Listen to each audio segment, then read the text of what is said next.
جس کا قدرت نے مطالبہ کیا ہے.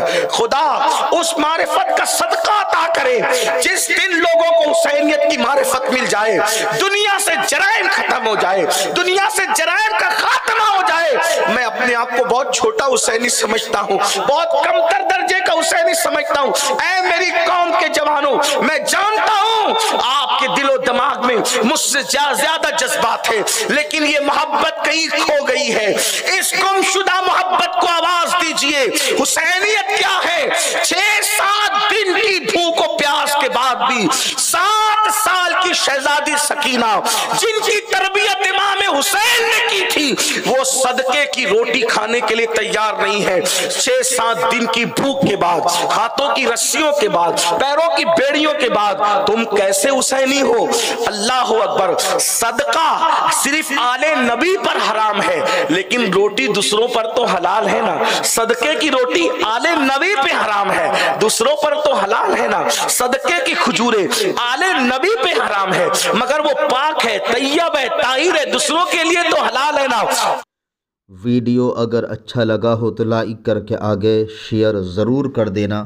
اللہ رب العزت اس کا صلہ, اس کا ثواب آپ کو ضرور عطا فرمائے گا. اور اپنے دوستوں سے اس چینل کو ضرور سبسکرائب کرائیے گا تاکہ وہ لوگ بھی جو ہے دینی معلومات حاصل کر سکیں. اللہ حافظ. السلام علیکم ورحمۃ اللہ تعالی وبرکاتہ.